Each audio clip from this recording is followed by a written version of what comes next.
All right, House Speaker Paul Ryan moments ago responding to senators asking for assurances about the so-called skinny repeal bill and going into conference. Ryan saying, quote, "It is now obvious that the only path ahead is for the Senate to pass the narrow legislation that is currently considering. This package includes important reforms like eliminating the job-killing employer mandate and the requirement that forces people to purchase coverage they don't want. If moving forward requires a conference committee, that is something the House is willing to do. But will they stay over break?" Joining me now, Washington Times columnist and Fox News contributor Tammy Bruce, radio talk show host on New York's WOR, Mark Simone. Thanks to both of you for joining us. Tammy, they cannot possibly go home, face their families, live another day if they don't do something with this. Well, they've been doing that, though, for 6 to 7 years already, haven't they? And then you had Eric Cantor the other day admit that all this talk about repeal and replace was a campaign tactic, that everybody knew it was really never going to happen. But they did it just to get reelected.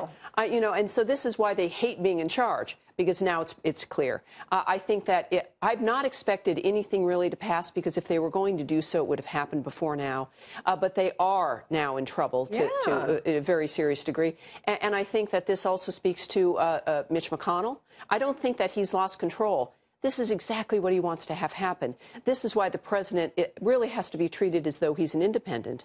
And you've got two parties who have been doing nothing and making things worse for at least a generation now. And this is why it is now so intense. You've got the president and his team, one that is emerging unto itself, getting rid of the little bits of the swamp that had been invited into the White House, facing this establishment that includes the Republican leadership that really don't want any reform to happen. Yeah.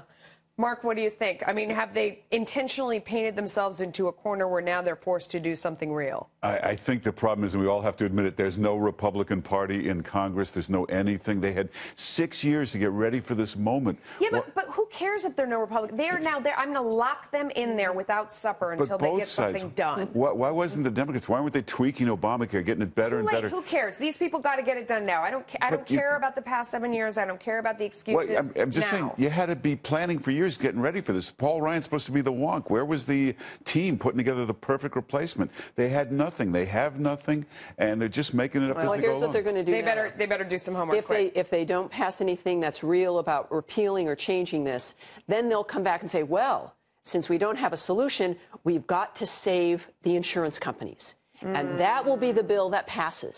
And then there'll be arguments and discussions about single payer.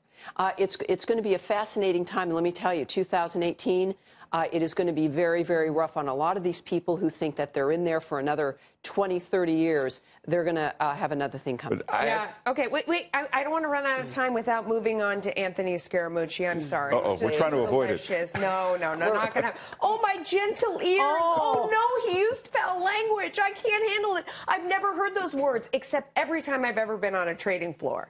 Give me a break. Well, I watch The Sopranos. I heard that every show. Billions. But he wasn't talking to Penthouse Magazine. He was talking to The New Yorker. So what? Well, it's The New Yorker. They're from New York. I love Anthony Scaramucci. He's going to be great at this job, but there's a little too much of him in the first few days. You got to pace yourself. Pace yourself a little bit. I guess.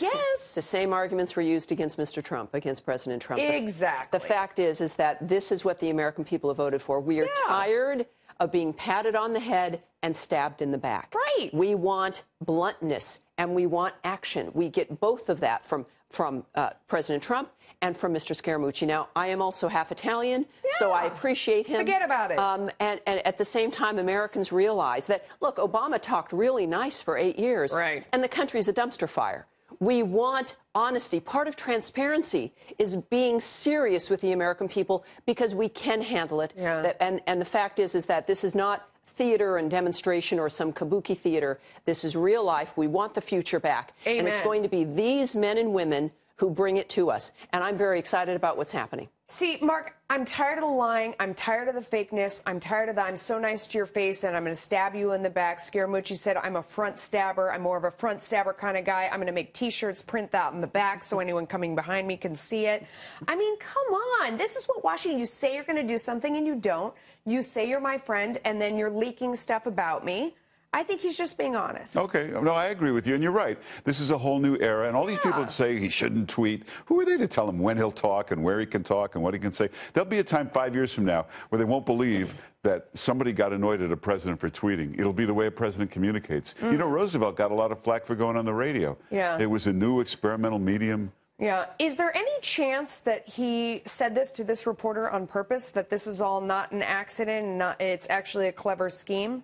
That could be. I mean, I always feel like when these Molotov cocktails get thrown and everybody freaks out and, oh, my gosh, the Trump administration doesn't know what they're doing, that it's all, I mean, they're the master marketers. And look, even Kellyanne Conway earlier on Fox and Friends and our sister network noted that a lot of this stuff is being kind of thrown at Scaramucci because someone in the White House doesn't want him in there, that someone's against him. Now, she wouldn't be saying that publicly.